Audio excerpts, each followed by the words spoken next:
Hi students. आज हम topic ले रहे हैं magnetic dipole moments of an atom. इसको बोर मैग्नेट्रॉन भी कहते हैं। लेकिन इससे पहले मैं आपको कुछ फंडामेंटल कंसेप्ट क्लियर कर दूं। कोई भी मैग्नेट है, एवरी मैग्नेट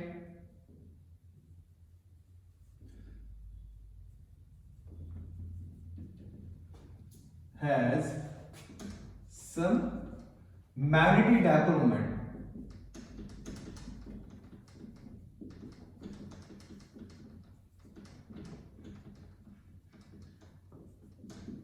हर मैग्नेट, जो भी मैग्नेट होगी उसका मैग्नेटिक डायपोल मोमेंट जरूर होगा। ठीक है। जैसे दो तरह की मैग्नेट्स आपने जनरली पढ़ी है, एक करंट कैरिंग कॉइल और एक परमानेंट मैग्नेट टाइप की। ये करंट कैरिंग कॉइल, दो तरह से करंट कैरिंग हो सकती है, क्लॉकवाइज या एंटी क्लॉकवाइज। इसमें क्लॉकवाइज डायरेक्शन फ्लो हो रही है, ये एंटी क्लॉकवाइज डायरेक्शन में इस तरह से फ्लो हो रही है।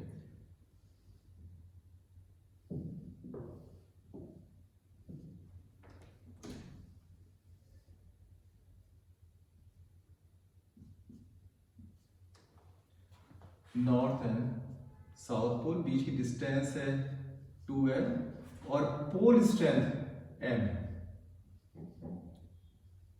m is pole strength.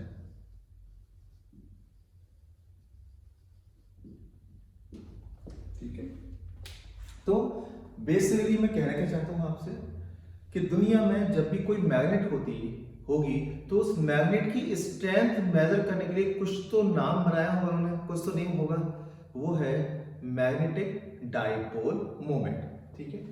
तो जो मैग्नेटिक डाइपोल मोमेंट है वो मैग्नेट की स्ट्रेंथ बताती है बेसिकली। अब मैग्नेट्स हो सकती हैं या तो करंट की वजह से या परमानेंट मैग्नेट टाइप की। अगर करंट की वजह से है तो आप देखिए इसमें कुछ सर्कुलर कॉइल दिखाई गई है।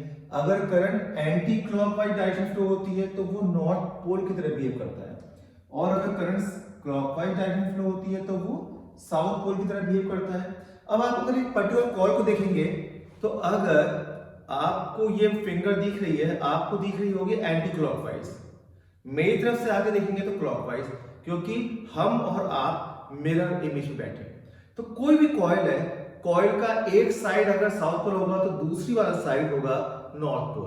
तो एक कॉइल के दोनों पोल होते हैं और हर मैग्नेट में ही दोनों पोल होते हैं।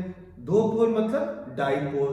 तो हर मैग्नेट एक डाइपोल होती है, इसके अंदर मैग्नेटिक डाइपोल। तो एक हर मैग्नेट, इसमें आप देखो दो पोल है, नॉर्थ पोल और साउथ पोल। तो ये क्या है? मैग्नेटिक डाइपोल है। इसमें भी नॉर्थ पोल सामने, पीछे से आगे देखोगे तो साउथ पोल। इसमें आगे वाला फेस साउथ है तो पीछे वाला होगा नॉर्थ पोल, यानी ये भी मैग्नेटिक डाइपोल है। क्योंकि आपने इलेक्ट्रिक फील्ड वाले चैप्टर में इलेक्ट्रोस्टैटिक्स पढ़ा हुआ है, प्लस क्यू और माइनस क्यू, बीच में डिस्टेंस 2 है। तो ये है electric dipole, this is electric dipole, ये मैग्नेटिक डाइपोल।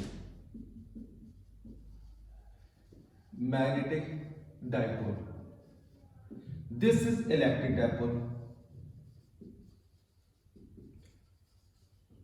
कंपैरिजन से स्टडी आसान हो जाती है, इसलिए मैं आपको ये कंपैरिजन करा रहा हूं। तो अगर मान लीजिए दो इक्वल अपोजिट चार्जेस हैं, एक दूसरे से स्मॉल डिस्टेंस पर है, दैट इज 2a, तो ये सिस्टम कहलाता है इलेक्ट्रिक डाइपोल, ये सिंपली डाइपोल। हर डाइपोल की स्ट्रेंथ मेजर करते थे हम डाइपोल मोमेंट से। तो इसका डाइपोल मोमेंट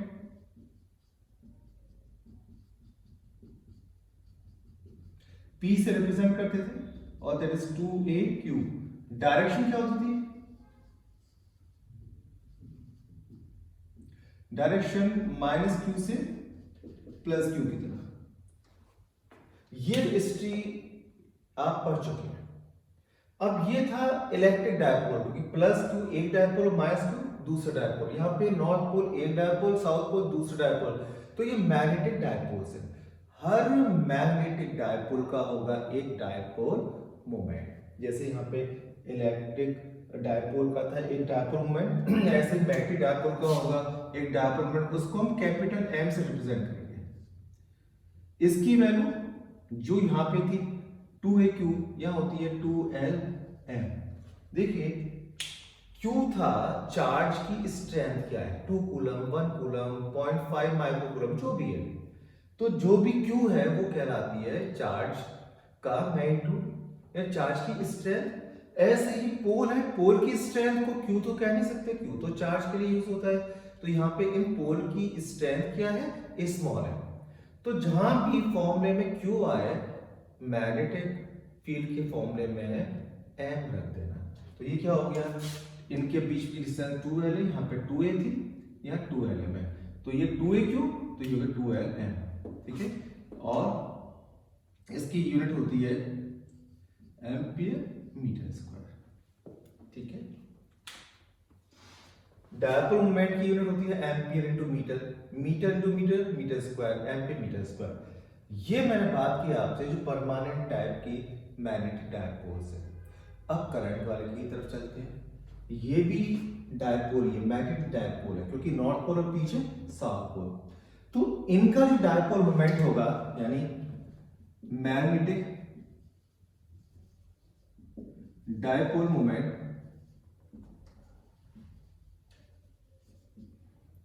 M होगा इनका NIA। M होता है number of turns, number of turns. I current है, पता ही आपको,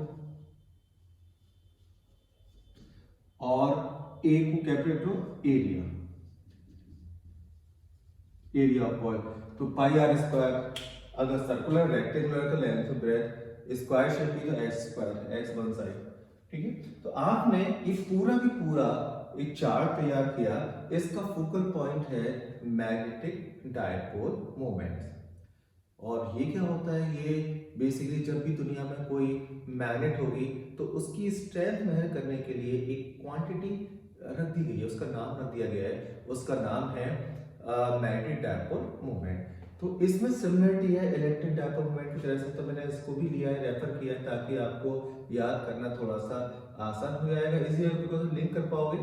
तो इसमें डायपोल मोमेंट की वैल्यू था 2AQ, यहाँ पे 2LM और यहाँ पे NI। तो करंट वाले मैग्नेट का डायपोल मोमेंट होता है NIA और बिना करंट वाले का डायपोल मोमेंट होता है 2LM। दोनों के फॉर्मूले अलग है बट ये क्वांटिटी सेम है, इनकी यूनिट भी सेम है। डायरेक्शन इसमें क्या थी, माइनस चार्ज से प्लस चार्ज। माइनस वाला चार्ज यहाँ पे साउथ पोल की तरह से लेते हैं और प्लस वाला नॉर्थ पोल की तरह। तो यहाँ पे डायरेक्शन होगी south to north, direction anti south to north pole, ठीक है। यहां भी same south to north pole. तो मेरे ख्याल से आपका कंसेप्ट क्लियर हो गया होगा मैग्नेटिक डायपोल मोमेंट का, ठीक है। हमारा जो आज का फोकस है बोर मैग्नेट्रॉन, वो बोर मैग्नेट्रॉन इस पे बेस्ड है, इसलिए मैं इसको अभी फिलहाल मिटा रहा हूं। बट टोटलिटी में आपके दिमाग में स्केच ड्रॉ करने के लिए मैंने दोनों तरह की मैग्नेट्स आपको दिखा दी हैं। अब अपने काम की तरफ चलते हैं। मैं अभी इसको सीन से हटा देता हूं, लेकिन आपके दिमाग में एक परमानेंट स्केच हो चुका, ठीक है। अब आते हैं एटम के ऊपर। दुनिया में सब चीज किससे मिलकर बनी है, एटम से। एटम में क्या होता है, एक न्यूक्लियस और electrons keep on revolving around some nuclear around some orbit. तो electrons is revolving in some orbit and this is nucleus। तो इलेक्ट्रॉन पे क्या है, चार्ज, इन चार्ज रिवॉल्व कर रहा है, चार्ज मूव कर रहा है और मूविंग चार्ज इलेक्ट्रिक करंट के करस्पॉन्ड होता है। तो यहाँ पे जो इलेक्ट्रॉन मूव कर रहा है इसकी वजह से ये करंट कैरिंग कॉइल जैसा हो गया। आप देखो करंट फ्लो हो रही है इस कॉइल में, तो यहाँ भी करंट फ्लो हो रही है इलेक्ट्रॉन के रिवॉल्यूशन के अपोजिट डायरेक्शन, बिकॉज करंट की डायरेक्शन माइनस चार्ज के मोशन के अपोजिटली आती है। अगर ये चल रहा है क्लॉकवाइज तो करंट होगी एंटी क्लॉकवाइज। एंटी क्लॉकवाइज मतलब नॉर्थ पोल की तरह बिहेव करेगा, है ना, वैसा वैसा। तो हमें आज बात करनी है एटम की वजह से जो मैग्नेटिक फील्ड डेवलप होता है। एटम में कैसे डेवलप होता है? एटम के अंदर होते हैं इलेक्ट्रॉन्स और electrons keep on revolving around some orbit. तो इनके रिवॉल्यूशन से, क्योंकि ये मूव कर रहे हैं, करंट की वजह से मैग्नेटिक फील्ड। तो हर एटम के अंदर इलेक्ट्रॉन के रिवॉल्यूशन की वजह से एक मैग्नेटिक फील्ड डेवलप होता है, उसे एटम का मैग्नेटिक फील्ड कहते हैं। एटॉमिक मैग्नेटिक फील्ड है, हर एटम में होगा। अब हर एटम में अगर मैग्नेटिक फील्ड होगा तो अभी आपने पढ़ा था उसका कुछ डायपोल मोमेंट भी होगा। तो हम एटम का डायपोल मोमेंट निकालने जा रहे हैं। तो पहले हम समझेंगे, फिर मैं प्रॉपर वे में आपको लिखवा दूंगा। तो डायपोल मोमेंट एक एटम का क्या होगा, चलते हैं। ये कंसेप्ट आपका क्लियर हो गया, इसको भी हटाते हैं। एटम का चलते हैं। तो ये न्यूक्लियस और इलेक्ट्रॉन किसी ऑर्बिट के अलोंग मूव कर रहा है। इलेक्ट्रॉन का चार्ज है, चार्ज मूव कर रहा है, मूविंग चार्ज की करंट कहते हैं। और करंट है तो और स्टेट में बताया था मैग्नेटिक फील्ड भी होगा। मैग्नेटिक फील्ड है तो डायपोल मोमेंट भी होगा। तो डायपोल मोमेंट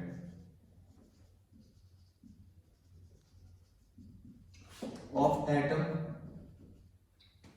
डायपोल मोमेंट में क्या होगा? आई ए। ठीक है, आई करंट क्या होती है? आई का फॉर्मूला होता है, यहां लिख देता हूं, I is equal to frequency into charge. तो I चार्ज कितना है? E, और फ्रीक्वेंसी मान लो F इज फ्रीक्वेंसी, और एरिया पाई आर स्क्वायर। इसकी रेडियस R एज्यूम कर लेते हैं। तो सर्कल है, सर्कल का एरिया ये आ गया। अब फ्रीक्वेंसी के लिए सकते हो 1 अपॉन टाइम पीरियड, तो E upon t into pi are square, and t होता है 2 पाई बाई ओमेगा। ओमेगा आप सब जानते हैं एंगुलर फ्रीक्वेंसी है।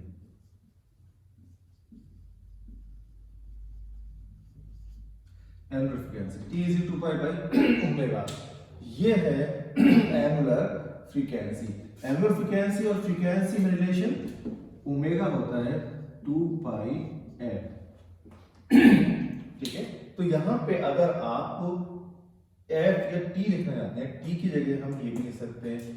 तो मैग्नेटिक डायपोल मोमेंट, यहां पे अगर नंबर ऑफ ऑर्बिट मैंने 1 ली है, अगर nth ऑर्बिट हो, सेकंड ऑर्बिट, यहां n लिख सकते हैं। यहां पे सिर्फ पहली ऑर्बिट है, फर्स्ट ऑर्बिट, तो इसलिए मैंने n1 लिखा हुआ है।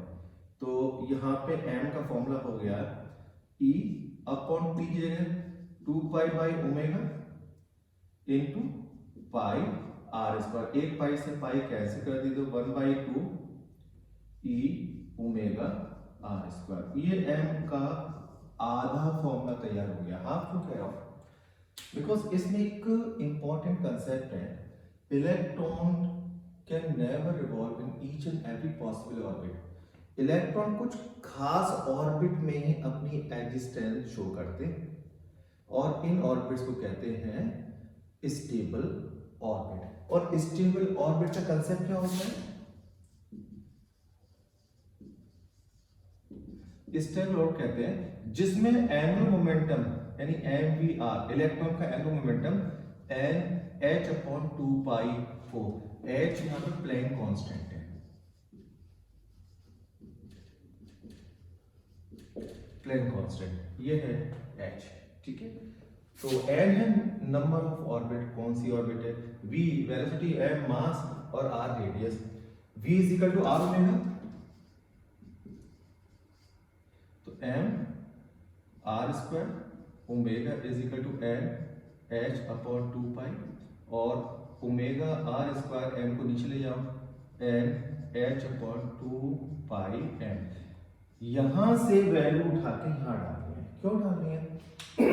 इस फॉर्मूले में जब हमने ये फॉर्मूला ड्राइव किया है तो हमने कहीं भी ये नहीं माना कि इलेक्ट्रॉन स्टेबल ऑर्बिट वाला है। ये एनी इलेक्ट्रॉन हो, एनी इलेक्ट्रॉन तो पॉसिबल है ही नहीं, एग्जिस्ट नहीं करता। हमारी ऑथेंटिसिटी के लिए हमें अब तक जितने डेवलपमेंट हो चुके हैं, यानी एटॉमिक फिजिक्स में जितनी भी फाइंडिंग्स आ चुकी हैं, वो सब इसके अंदर इंक्लूड करनी होती है। तो ये फॉर्मूला ठीक है, बट स्टेबल ऑर्बिट की एब्सेंस में। बट क्यों करें, जब स्टेबल ऑर्बिट में ही इलेक्ट्रॉन होता है तो हम उसको एब्सेंट क्यों करें? तो हमने स्टेबल ऑर्बिट का कंसेप्ट लिया, अब इसको इसके साथ ज्वाइन करना है। तो ओमेगा आर स्क्वायर इसमें भी है, इसमें वैल्यू डाल दो, तो मैग्नेटिक डायपोल मोमेंट क्या आएगा? m is equal to half E N H upon 2 pi m, 2 और 2 4, तो ये हो जाएगा n H e upon 4 pi m। This is m। ये हो गया एक एटम का मैग्नेटिक डायपोल मोमेंट, ठीक है। और एटम में डायपोल मोमेंट क्यों डेवलप हुआ? क्योंकि एटम के अंदर मैग्नेटिक फील्ड भी होता है। ये आज पहली बार पता चला, आपने एटम के बारे में तरह तरह के कंसेप्ट पढ़े थे। एटम होता है, एटम का सारा मास और सारा पॉजिटिव चार्ज इसके सेंटर पे कंसेंट्रेट रहता है, वेरी स्मॉल स्पेस में, that is called nucleus. Electron various orbit में रिवॉल्व होते रहते हैं, वगैरह वगैरह, बहुत सारे कंसेप्ट इसके पढ़े थे। आज आपने क्या करा? आज इसमें आपने एक चीज और ऐड की, एटम के अंदर मैग्नेटिक फील्ड भी होता है, और हर मैग्नेटिक फील्ड का एक मैग्नेटिक डायपोल मोमेंट भी होता है। तो आज आपने उस एटम के मैग्नेटिक फील्ड के मोमेंटम को कैलकुलेट किया। जैसे इसकी लीस्ट वैल्यू क्या होगी?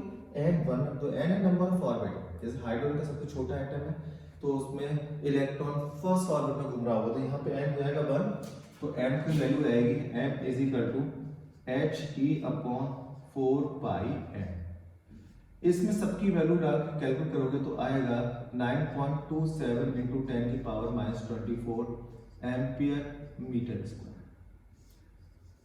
ये लीस्ट पॉसिबल वैल्यू है मैग्नेटिक डायपोल मोमेंट की, एटॉमिक मैग्नेटिक डायपोल मोमेंट की, क्योंकि सबसे कम वैल्यू n1 रखने को मिलेगी, तो ये है least value of magnetic dipole moment. तो मैग्नेटिक डायपोल मोमेंट की लीस्ट वैल्यू, इसी को कहते हैं बोर मैग्नेट्रॉन। ये ही है बोर मैग्नेट्रॉन।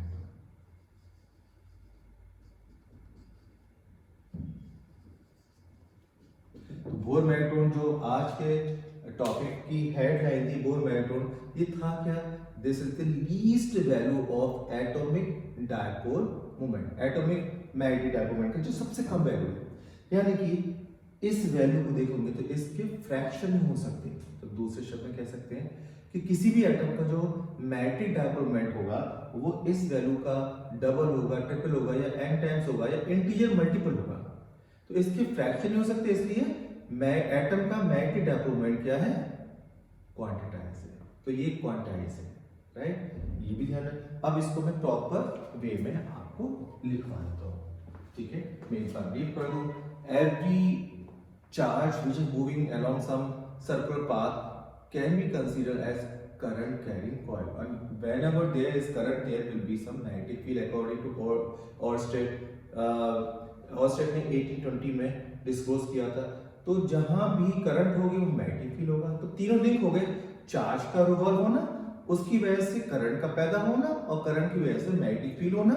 मैग्नेटिक फील्ड का, हर मैग्नेटिक फील्ड का कुछ ना कुछ डायपोल मोमेंट होता है। चूंकि इलेक्ट्रॉन है एटम के अंदर, तो इलेक्ट्रॉन की सारी प्रॉपर्टी एटम की प्रॉपर्टीज है।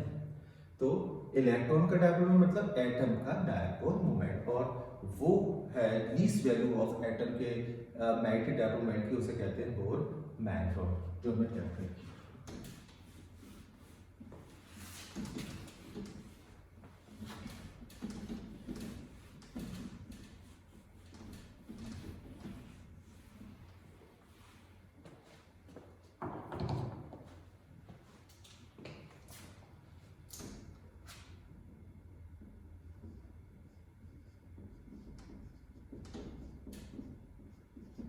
ऑब्जेक्ट है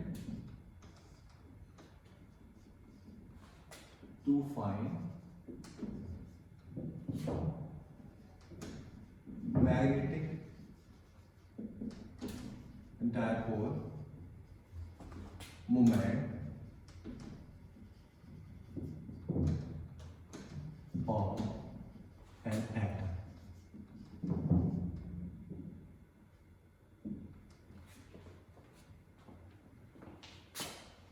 यानी कि Bohr magnetron.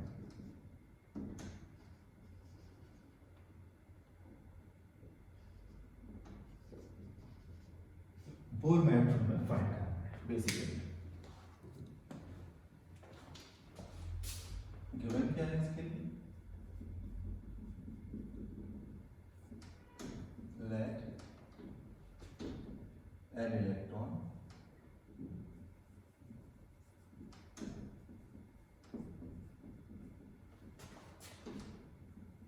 is revolving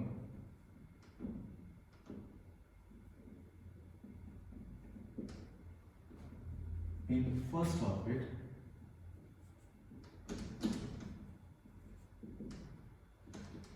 with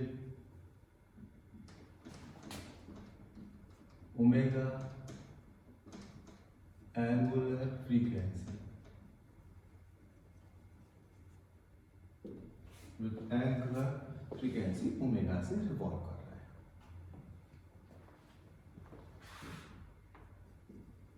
The radius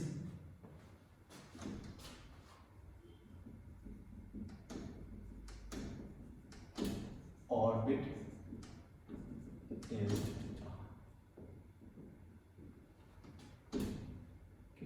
and h b Planck constant.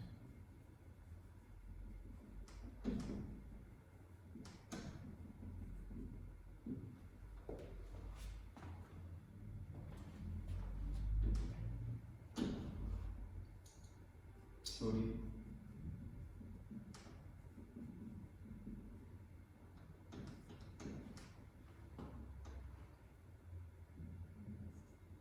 And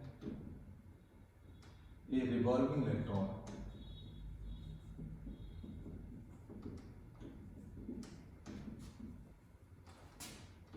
can be compared as current carrying coil.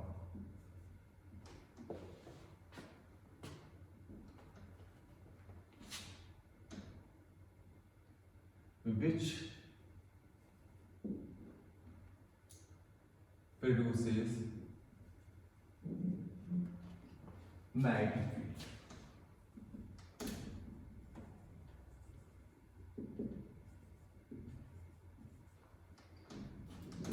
And can be considered as magnetic dipole.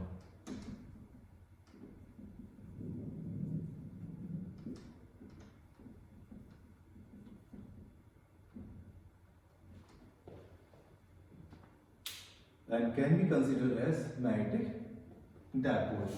तो इसमें electron revolve हो रहा है यानी करंट फ्लो हो रही है। इससे पहले हमने डिस्कस कर ही लिया था कि हर करंट कैरिंग कॉइल क्या है, एक कंप्लीट मैग्नेट है। हर मैग्नेट में होते हैं दो पोल, नॉर्थ पोल, साउथ पोल, तो इसलिए करंट कैरिंग कॉइल है मैग्नेटिक डायपोल। तो मैग्नेटिक डायपोल बार बार मैं नाम दे रहा हूँ तो कंफ्यूज मत होना, मैग्नेट का ही नाम है मैग्नेटिक डायपोल क्योंकि दो पोल होते हैं।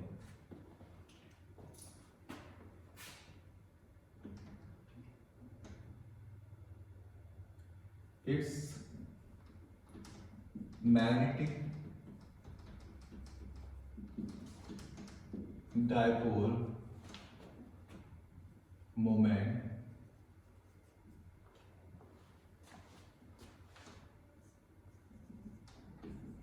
can be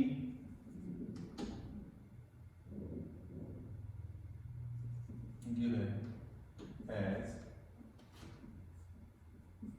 L is equal to I A. I is equal to है बताता है Q upon T, और you can say Q upon capital T. T is time period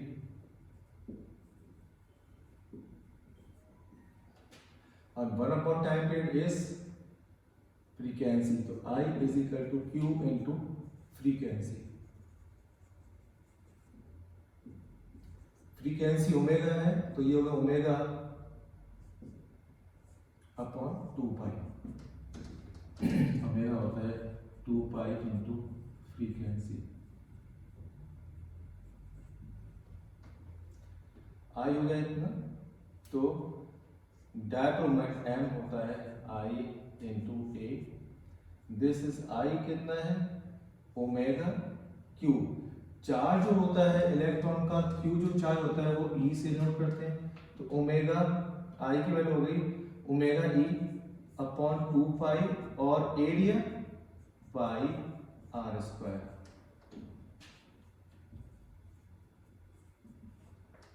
पाई से पाई कैंसिल हो गया तो ये हो गया half omega E R square. ये मैग्नेटिक डायपोल मोमेंट हुआ, but this is incomplete. Bohr ने कहा था कि इलेक्ट्रॉन की प्रेजेंस हर ऑर्बिट में पॉसिबल नहीं है। Only those orbits can have electrons which have angular momentum of electron equal to nh upon 2 pi h is the Planck constant।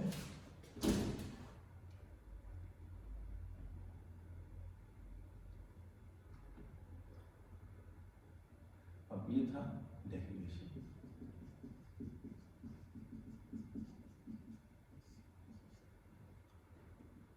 According to Bohr,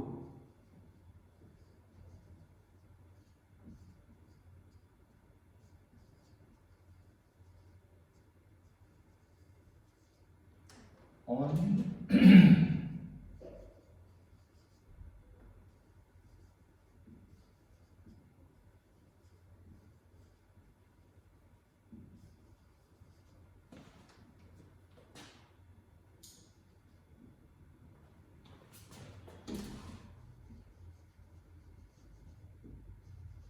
in which angular momentum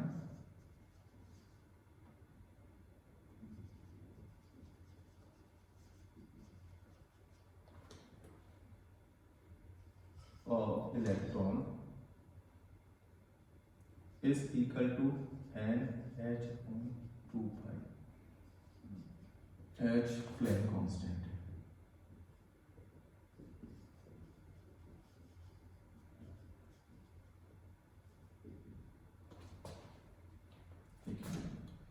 तो इसको लिखा उसने M B R is equal to N H upon 2 pi. इसके बाद मैं आगे हल देता हूँ। M R omega is equal to N H upon 2 pi. इसमें मैंने वी की जगह आर ओमेगा लिख दिया, तो ये हो गया N R square omega N H upon 2 pi. ठीक है, तो ये हो गया हमारा दूसरी इक्वेशन। अब इसमें आर ओमेगा स्क्वायर की वैल्यू उठा के 1 में डालनी है। ये था हमारा 1।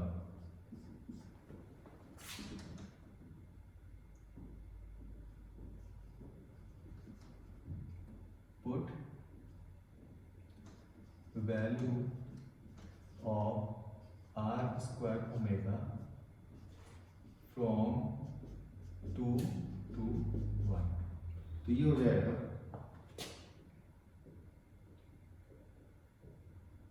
Magnetic dipole moment m is equal to half e और आर स्क्वायर ओमेगा ये रहा n H upon 2 pi m. तो ये हो गया n h e upon 4 pi m. n is number of orbit for m is equal to 1, m is equal to h e upon 4 pi m is equal to 9.27 10 की power minus 24 ampere metre square. This is least value of atomic dipole atomic magnetic dipole moment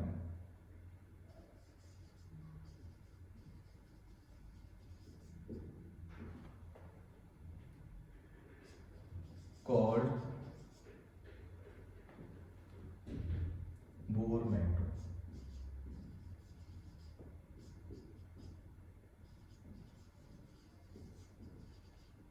This is called Bohr magneton. ठीक है, तो कोई भी atom है उसका जो magnetic dipole moment होगा वो फ्रैक्शनाइज नहीं हो सकता, उसकी लीस्ट वैल्यू इतनी है, तो जिस ऑर्बिट में इलेक्ट्रॉन सेकंड ऑर्बिट में उसका डबल कर दो, ट्रिपल कर दो, यानी इसके फ्रैक्शन नहीं हो सकते, इसलिए डायपोल मोमेंट क्वांटाइज है। लिख दीजिए magnetic dipole moment is quantize. तो सीबीएसई बोर्ड में आपसे पूछ सकते हैं कि प्रूव करो कि एटम का जो मैग्नेटिक डायपोल मोमेंट होता है वो क्वांटाइज है, या उसको कह सकते हैं कि जो भी हमारा मैग्नेटिक डायपोल है वो बोर मैग्नेटॉन क्या है, वो this is least possible magnetic dipole moment. ठीक है, तो जो भी लीस्ट वैल्यू है मैग्नेटिक डायपोल मोमेंट की वो हमारी क्या होगी, ये होगी। ठीक है, एंड के ये बंद कर देंगे, तो ये ही जो लीस्ट वैल्यू है मैग्नेटिक डायपोल मोमेंट वो ही कहलाता है बोर मैग्नेटॉन। ये सीबीएसई बोर्ड में एक बार प्रूफ के लिए आया था। ठीक है, तो ये टॉपिक हो गया आपका। अब मैं कुछ और बातें आपको बताता हूं।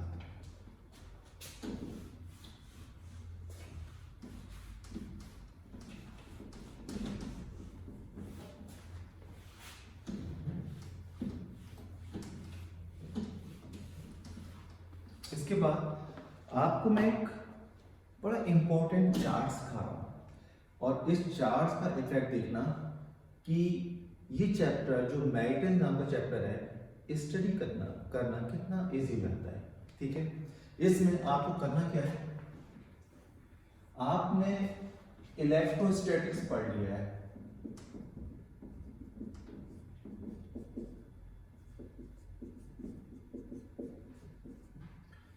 अब मैग्नेटोस्टैटिक्स पढ़ रहे हैं।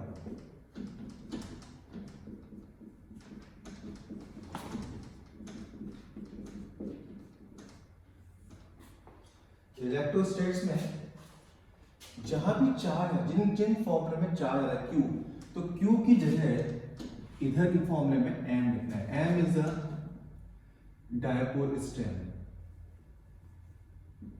दो डायपोल होते हैं, पता है, नॉर्थ और साउथ पोल की स्ट्रेंथ कितनी है, डायपोल स्ट्रेंथ।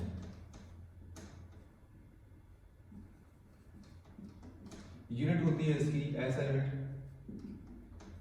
Ampere metre. जहां भी इधर फॉर्मूले में 1/4 पाई एप्सिलॉन नॉट आता है, उसमें म्यू नॉट अपॉन 4 पाई आपको आता है। This is mu naught upon 4 पाई।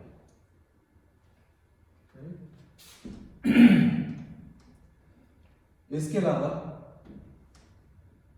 यहां पे जो डायपोल मोमेंट होता है, इलेक्ट्रिक डायपोल मोमेंट, यहां पे उसकी जगह मैग्नेटिक डायपोल मोमेंट आएगा, जो अभी आपने किया था, ये तो आप जानती हैं। ठीक है, तो अगर आप इनकी जगह इसको रिप्लेस कर दें, इस चैप्टर के सारे फॉर्मूले आप बिना चैप्टर पढ़े ही बना सकते हो। एग्जांपल, यहां पे था एक यूनिफॉर्म इलेक्ट्रिक फील्ड है, इसमें एक इलेक्ट्रिक डायपोल रखा है +Q -Q, बीच में डिस्टेंस 2 है, कितने एंगल पर रखा है, थीटा एंगल पर। तो dipole moment P equal to क्या था, वो टॉर्क लगेगा। अब बताइए, हर डायपोल पे एक टॉर्क लगता है जो इसको घुमाकर अपनी ही डायरेक्शन में अलाइन करता है, तो टॉर्क जो होगा वो होगा PE sin थीटा। ये पढ़ लिया। यहां भी अगर यूनिफॉर्म मैग्नेटिक फील्ड है, इसमें एक मैग्नेटिक डायपोल है, जो प्लस वाला है वो नॉर्थ की तरफ होता है, north pole, south pole, direction कितनी है थीटा। तो यहाँ भी मैग्नेटिक फील्ड का वही बिहेवियर होता है, इसको घुमा से अपनी डायरेक्शन में अलाइन करती है। उस पर टॉर्क लगा, टॉर्क का formula M B sine theta. आपने देखा पी ई था, पी की जगह क्या आया एम, ई इलेक्ट्रिक फील्ड है, ऑफ कोर्स यहाँ पे मैग्नेटिक फील्ड आएगा, ई की जगह मैग्नेटिक फील्ड, तो E B sine theta sine theta है, टॉर्क का फॉर्मूला हो गया। इसके सभी फॉर्मूले, जैसे मान लीजिए ये यूनिफॉर्म इलेक्ट्रिक फील्ड है, इसमें एक इलेक्ट्रिक डायपोल रखा हुआ है plus Q minus Q, theta 1 degree पर, आपने इसको घुमाकर थीटा 2 डिग्री पर रख दिया, तो इसमें बर्डन कितना हुआ, बर्डन हुआ minus PE cos theta 2 minus cos theta 1। यहां भी अगर यूनिफॉर्म इलेक्ट्रिक फील्ड, इसमें मैग्नेटिक डायपोल रखा हुआ है, नॉर्थ पोल साउथ पोल, कितने एंगल पे थीटा 1 पे, आपने इसको घुमाकर थीटा 2 एंगल पर रख दिया, तो कितना बर्डन करना पड़ा। सिमिलरली माइनस पीई है, यहाँ पे माइनस एम, पी की जगह एम आ गया, ई की जगह बी आ गया, बाकी सब कुछ same, cos theta 2 minus cos theta. Potential energy क्या होगी, potential energy of dipole in uniform electric field, तो यू का फॉर्मूला सब जानते हैं माइनस पीई कॉस थीटा, यहाँ पे यू का फॉर्मूला क्या होगा minus M B cos theta. आपने देखा इस चैप्टर के सारे फॉर्मूला आपके ऑलरेडी आते हैं, आप लोग स्टडी कर चुके हो, इसके फॉर्मूले को जज करना आसान है, क्योंकि सिर्फ आपको ये रिप्लेसमेंट करने हैं, बाकी सब अपने आप हो जाएगा। इवन और भी फॉर्मूले हैं, जैसे पॉइंट चार्ज का, एक पॉइंट चार्ज है क्यू, उसका r डिस्टेंस पर इलेक्ट्रिक फील्ड का फॉर्मूला क्या होता है 1/4 pi epsilon naught q upon r square. यहाँ पे अगर सिंगल पोल तो होता नहीं है, इमेजिनरी पोल होगा, नॉर्थ पोल होगा साउथ पोल, ऐसे कहेंगे इमेजिनरी, इमेजिनरी पोल इसलिए आ रहा है क्योंकि नॉर्थ और साउथ को अलग अलग नहीं कर सकते, तो एक इमेजिनरी नॉर्थ पोल रखा हुआ है, इसका r डिस्टेंस पर मैग्नेटिक फील्ड का फॉर्मूला 1/4 पाई एप्सिलॉन को आप रिप्लेस हो गए म्यू नॉट अपॉन 4 पाई से, q की जगह m होल स्क्वायर और r स्क्वायर, तो ये b का फॉर्मूला बन गया। आप देखोगे कि ये है dipole plus q minus q, यहाँ पे सेंटर से r डिस्टेंस पर एक पॉइंट है p, वहां पे अगर इलेक्ट्रिक फील्ड, ये इक्विटोरियल लाइन है, ऐसे यहाँ पे भी मैग्नेट की भी इक्विटोरियल लाइन होती है, north pole south pole, perpendicular bisector equatorial line. यहाँ पे इलेक्ट्रिक फील्ड निकालना है, तो इलेक्ट्रिक फील्ड निकालने के लिए टेस्ट चार्ज रखते हैं, यहाँ पे प्लस का मतलब इमेजिनरी नॉर्थ पोल, जिसकी पोल स्ट्रेंथ क्या है 1, यानी यूनिट पोल स्ट्रेंथ का इमेजिनरी नॉर्थ पोल लिख दो। नॉर्थ और नॉर्थ क्या करेंगे रिपेल, साउथ और नॉर्थ क्या करेंगे अट्रैक्ट। यहाँ पे जो प्लस क्यू है वो क्या करेगा इसको रिपेल, और माइनस वाला क्या करेगा अट्रैक्ट। दो इलेक्ट्रिक फील्ड हो गए E1 E2, जिनका मैग्नीट्यूड इक्वल है, यहाँ भी तो हो गए B1 और B2, एक्स और वाई ले लो, थीटा थीटा, ये भी theta theta theta theta, x और वाई ले लो थीटा, और ये भी हमारा थीटा। तो यहाँ पे e cos theta, e sin theta और e sin थीटा तो कैंसिल आएंगे ऊपर नीचे अपोजिट डायरेक्शन में, और net electric field e cos theta क्या होगा 2e cos theta. e electric field किसी एक चार्ज का, ये a होता है पता है, ये डिस्टेंस मान लीजिए x है, ये r, तो e होगा 1/4 pi epsilon naught q upon r square, और cos theta base upon hypotenuse a upon r, तो r क्यूब हो जाएगा, तो ये हो गया 1/4 pi epsilon naught 2a cube p होता है, और r क्यूब हो जाएगा a square plus x square की power 3/2 because r is not given, ये और ये दिया है, पाइथागोरस थ्योरम लगा लो, r square is equal to a square plus square, वो यहाँ पे आएगा। सिमिलरली यहाँ पे करते हैं b sin थीटा और इसका b sin theta equal opposite cancel हो गया, तो net magnetic field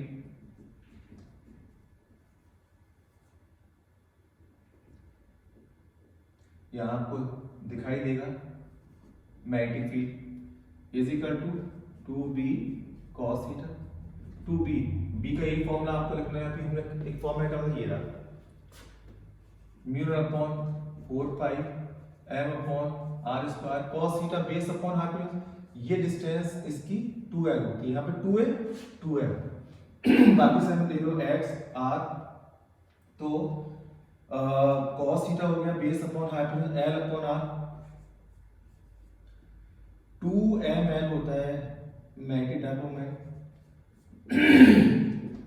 magnetic dipole m upon r cube की वैल्यू डाल दो पाइथागोरस थ्योरम लगा के, l स्क्वायर और s स्क्वायर का अंडर रूट, तो अंडर रूट होता है power 1/2 metre upon 4 pi m upon a square plus a square यहाँ पे l square plus s square की पावर 3/2, तो ये आ गया आपके b का फॉर्मूला। तो आपने देखा हर चीज सिमिलर है, मैग्नेटिक फील्ड इक्वेटोरियल लाइन पर, इसको देख के आप इसको बना सकते हो। एक्सियल लाइन पे क्या था याद है, E ऑन एक्सियल लाइन,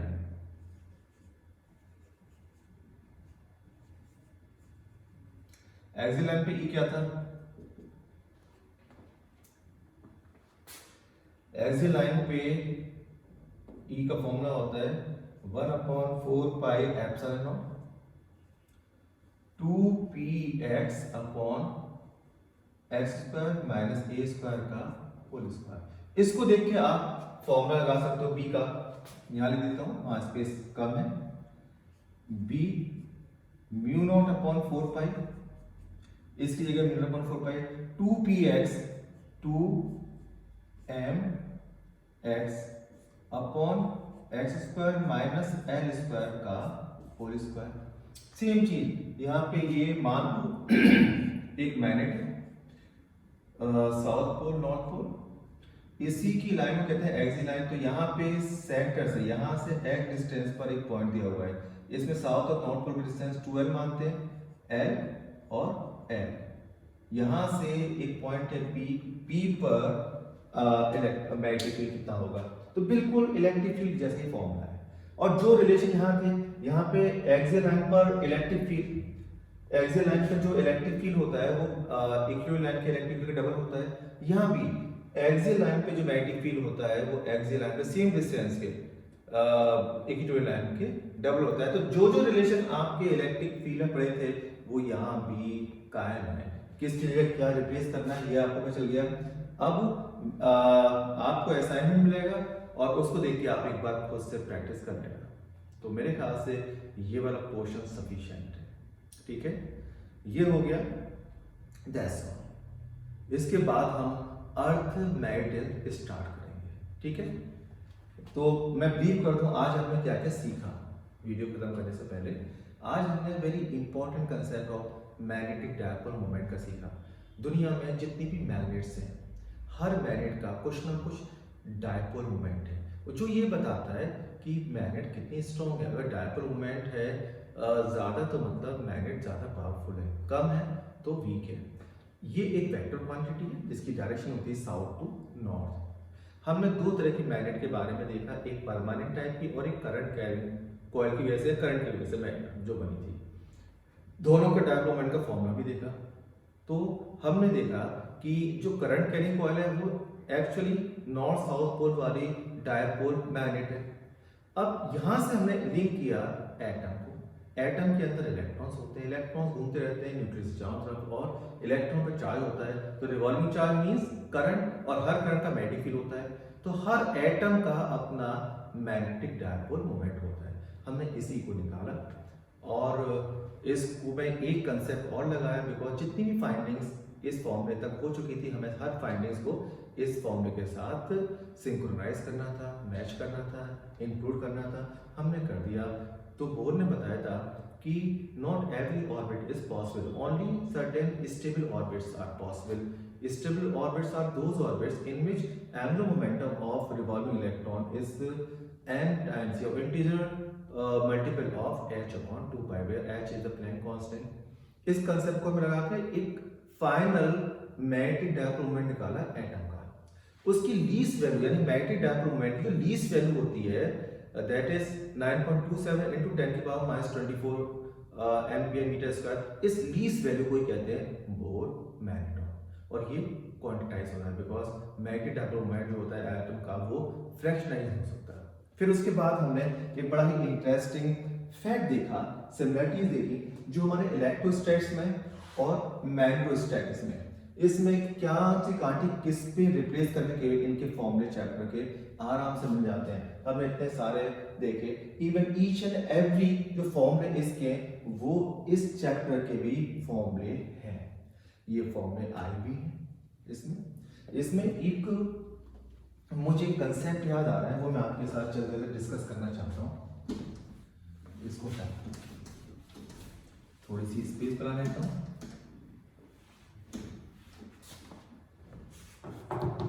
इसमें था अगर एक यूनिफॉर्म मैग्नेटिक फील्ड है,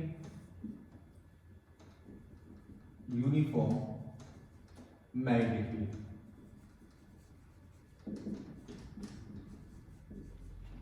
बी, तो उसमें अगर एक मैग्नेट है नॉर्थ पोल साउथ पोल, ये थीटा डिग्री पर रखी है, इन विच थीटा इज वेरी स्मॉल।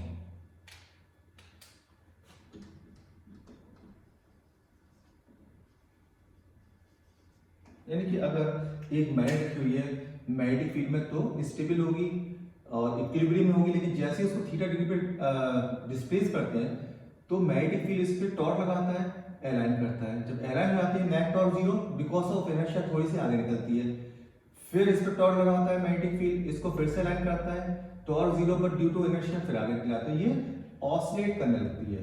इस ऑसिलेशन टाइम पीरियड क्या होगा, ये एक बार आया था सीबीएसई बोर्ड में, तो बहुत सिंपल है। इसमें टॉर्क का फॉर्मूला क्या होता है, ठीक है, if magnet is displaced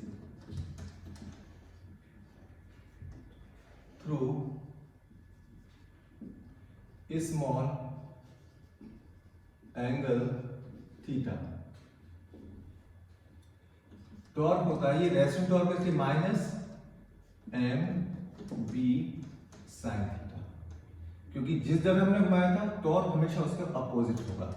तो यहाँ पे since theta is very small तो साइन थीटा को अप्रॉक्सीमेट थीटा भी लिख सकते हैं, तो टॉर्क हो जाएगा आपका एम बी और थीटा। इसको कंपेयर करेंगे एस एच एम से, इसमें टॉर्क लॉ है,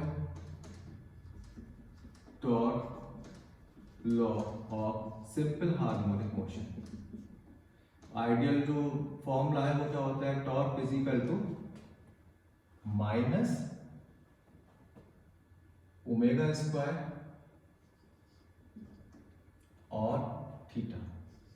जैसे लीनियर ऑसिलेशन होते हैं उसमें होता है, आपने देखा होगा F is equal to minus K X, तो यहाँ पे के लिख लेते हैं और कंफ्यूजन नहीं होगा, के एक्स, जिसमें k की वैल्यू होती है m ओमेगा स्क्वायर। यहाँ पे जितनी भी ऑसिलेशन इस टाइप से होते हैं, ये है रोटेशनल ऑसिलेशन और ये है लीनियर ऑसिलेशन। तो लीनियर ऑसिलेशन में फॉर्मूला लगता है ये, रोटेशन में लगता है force figure torque is equal to minus k theta, where k is equal to m की जगह मोमेंट ऑफ इनर्शिया और ओमेगा स्क्वायर। तो यहाँ पे k है, k की वैल्यू है k is equal to I omega square, ठीक है। अब टाइम पीरियड का फॉर्मूला क्या होता है, t इज, यहाँ पे कंपेयर करोगे k को इससे, ठीक है, 1 and 2, कंपेयरिंग 1 and 2 को कंपेयर किया तो ये आएगा K is equal to m b. Time period का formula T is equal to 2 pi by omega. ठीक है, यहां पे आप कंपेयर करोगे इसको K इज इक्वल टू इतना, टाइम पीरियड का फॉर्मूला होता है T is equal to 2 pi under root m upon k, अगर लीनियर ऑसिलेशन है, लीनियर ऑसिलेशन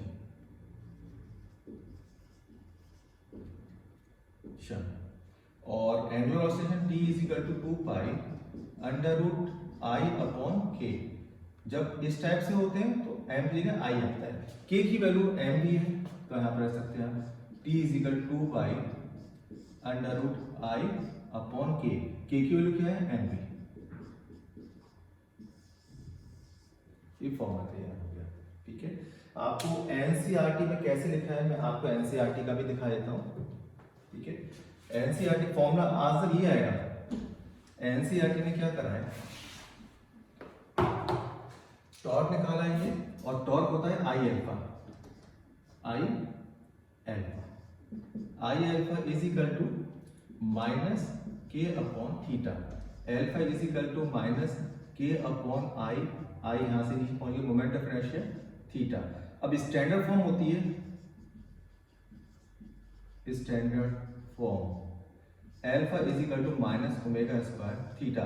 कंपेयर किया इसको तो ओमेगा स्क्वायर जो था वो आएगा के अपॉन आई, तो ओमेगा कितना हो जाएगा under root K upon I. Time period होता है T is equal to 2 pi by omega, यहां से ओमेगा की वैल्यू रख दो तो ये आएगा 2 पाई आई अपॉन के की वैल्यू एम बी, के यहां पे क्या है इस फॉर्मूले था एम बी, तो फाइनल फॉर्म हो जाएगा इसका T is equal to 2 pi under root I upon M B. तो फॉर्मूला वही आ गया, करने का तरीका थोड़ा सा यहाँ पे डिफर हो गया था। तो जब भी एक मैग्नेट को यूनिफॉर्म मैग्नेटिक फील्ड में रखोगे, this is uniform magnetic field, line parallel है और इक्वली स्पेस्ड है तो यूनिफॉर्म शो ही हो रहा है। थीटा इधर रखेंगे तो ये मैग्नेट ऑसिलेट करने लग जाती है, जिसका टाइम पीरियड का formula T is equal to 2 pi root I upon K है। आई यहाँ पे मोमेंट ऑफ इनर्शिया है। ये कैसे निकालेंगे मोमेंट ऑफ इनर्शिया, एक रॉड का मोमेंट ऑफ इनर्शिया आपने देखा था कितना होता है ना। तो अगर सेंटर के अबाउट घूम रही है, एक्सिस के पास वाली सेंटर के अबाउट, तो ml स्क्वायर बाई 12 ध्यान रखना। और अगर एक्सिस यहाँ थी तो ml स्क्वायर बाई 3 फॉर्मूला था, रोटेशन मोशन 11 में पढ़ा होगा। तो कभी ऐसे क्वेश्चन आया है तो ml स्क्वायर बाई 12 आई की वैल्यू होती है, m इसका मास है, l इसकी पूरी यहाँ से यहाँ तक की लेंथ। ठीक है, तो ये हो गया एक। इसमें ये पूछ सकते हैं कि ये ऑसिलेट कर रही है तो इसको अलाइन होने में कितना टाइम लगेगा, तो जितना भी टाइम पीरियड है उसका 1/4 देखो, यहां तक आया फिर यहां गया T/2, फिर यहां फिर यहां, तो पूरे एक ऑसिलेशन के टाइम को कहते हैं टाइम पीरियड। तो ये टाइम कितना था 1/4 ऑफ टोटल टाइम। देखिए आया फिर इधर गया फिर वापस आया फिर इधर गया, तो ये टाइम पीरियड। तो ये टाइम क्या था पूरे टाइम का 1/4, तो इसका 1/4 कर देंगे तो ये। तो इस तरह के कई सारे क्वेश्चन बन सकते हैं। ठीक है, तो that's all for today, bye.